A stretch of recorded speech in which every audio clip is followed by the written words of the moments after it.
नमस्कार, स्वागत है आपका द फोर्थ स्टेट यूट्यूब मंच पर। मेरा नाम है रविंद्र सिंह शौरान और हमारे साथ आप देख रहे हैं जुड़ गए हैं देश के जाने-माने वरिष्ठ सम्मानित पत्रकार, प्रबुद्ध पत्रकार शीतल पी सिंह जी।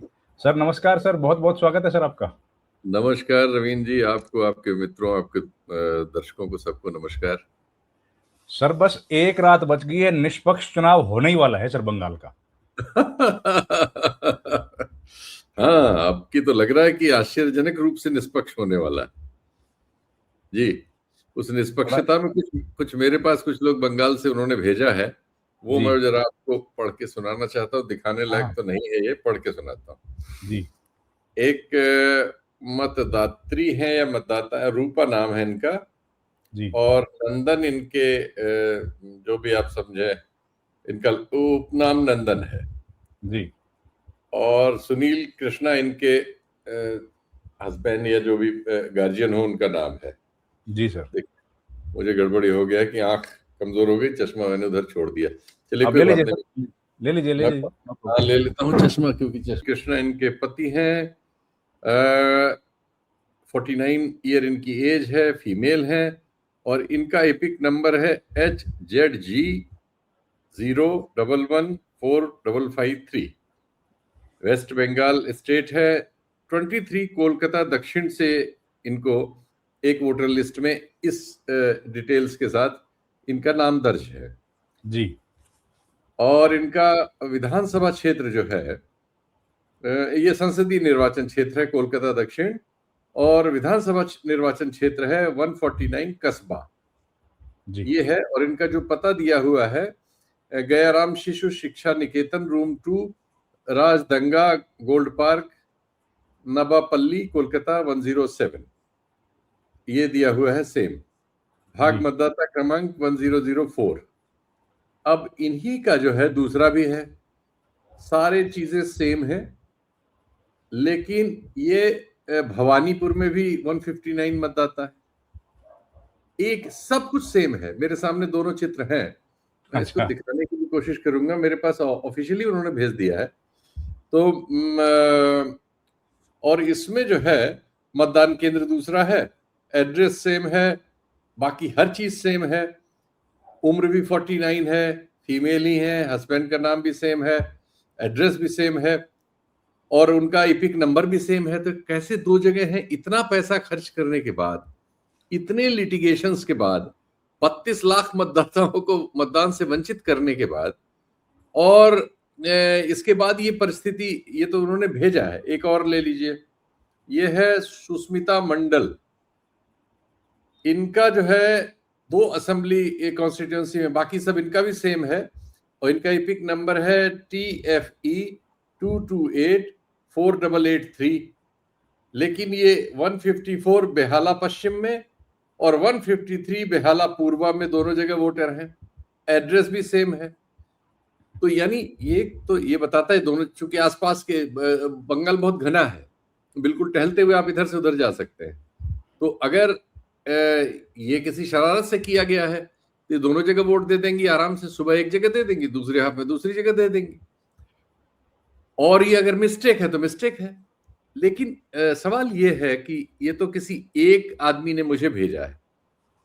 ऐसी परिस्थितियां इतना खर्च करने के बाद भी अगर हैं, तो उन 32 लाख लोगों का क्या कसूर है जिनको आपने वंचित कर रखा है इसलिए कि आप अपना काम पूरा नहीं कर पाए? ये सवाल हमारे देश की न्यायपालिका से भी है, कार्यपालिका से तो है ही है, और स्वायत्त पालिका जो हमारी चुनाव आयोग की है उससे भी है। तो ये मैं उम्मीद करता हूं कि ऐसी सूचनाएं बहुत रेयर होंगी और ये मतदान को प्रभावित नहीं करेंगी, जैसा राहुल गांधी आरोप लगाते हैं। और उन्होंने तथ्य दिए थे कि एक एक मतदाता जो है, दर्जनों जगह उसका नाम था, एक का तो बहुत ज्यादा जगह नाम था। तो इस तरह से इसमें ट्रिक भी हो सकती है। फिर हम ये भी देख रहे हैं कि गुजरात से जहां मजदूर जो है विभिन्न मजदूर केंद्रों से वापस घर लौट रहे हैं, चूंकि गैस नहीं मिल रही है और गैस ब्लैक में बहुत महंगी है, वो अफोर्ड नहीं कर सकते, जितना वेतन उनके बढ़े नहीं है 12-12 साल से, और महंगाई इस बीच बहुत बढ़ गई है। अब उसमें ये एक्स्ट्रा ऑर्डिनरी महंगाई आ गई है युद्ध के चलते, जो असाधारण है, जो वो बियर नहीं कर सकते। तो इससे अच्छा वो ये सोचते हैं कि चलो घर लौट लिया जाए। तो उनके लिए कोई व्यवस्था नहीं है, मारपीट हो रही है, लाठीचार्ज हो रहा है, जानवरों की तरह वो ठूस के आते हैं, जानवरों की तरह ठूस के वापस जा रहे हैं। दूसरी ओर एक बड़ी शानदार ट्रेन, साफ सुथरी, झंडी दिखा रहे हैं बीजेपी के कार्यकर्ता, उसमें बहुत से मतदाता बैठाए गए जो बंगाल वोट देने जा रहे हैं, काम करते हैं यहाँ। अब उसमें से कितने जिन्यून हैं, कितने गैर जिन्यून हैं, हम लोगों के पास कोई मशीन नहीं उसको चेक करने की। लेकिन ये कैसे हो रहा है और ये क्यों हो रहा है कि आप मतदाताओं के लिए अपने कोई एक दल जो सत्ता में है स्पेशल ट्रेन चला रहा है, लेकिन जिनके लिए जवाबदेह है वो बेचारे मतलब मरते तड़पते और एक्सीडेंट और लाठी खाते हुए काम करने आते हैं, फिर वापस जाते हैं और अपना ही पैसा खर्च करके, अपनी ही कठिनाइयों से। उसमें से कई लोगों के इंटरव्यूज हैं जो 6-6 दिन से उन्होंने दोनों टाइम भोजन नहीं किया है क्योंकि उनके पास गैस नहीं थी, वो खाना नहीं बना सकते थे, ऐसे इंटरव्यूज मौजूद हैं। तो हम ये कैसी सरकार है? पूरी सरकार सिर्फ चुनाव लड़ने और किसी भी तरह से चुनाव जीत जाने के लिए है। यानी चाहे जितना पैसा खर्च कर ले अपने ऊपर, पूरा प्रचार अपने ऊपर कर ले, सारी चीज अपने ऊपर कर ले, सारा पैसा अपने पास रख ले और विपक्ष के ऊपर 10 मुकदमे लगा दे और परेशान कर दे, चुनाव आयोग से घपला कराए, अब ट्रेन में भर के ले जाए, फर्जी मतदाता बनाए और सेंट्रल फोर्स और ये सब लगा के किसी तरह जीत ले और कहे हम जीत गए जीत गए जीत गए। बाकी इस देश के लोगों की कोई जिम्मेदारी उसकी नहीं है। बार बार उसके फैसलों से जो साधारण और गरीब लोग हैं, हम मजदूरों के बारे में तो बहुत साफ देख रहे हैं और किसानों के बारे में देख रहे हैं कि मजदूरों के बारे में 3 मामले हम लोगों के होश हवास में इसी दौरान इनके 12 साल में आए।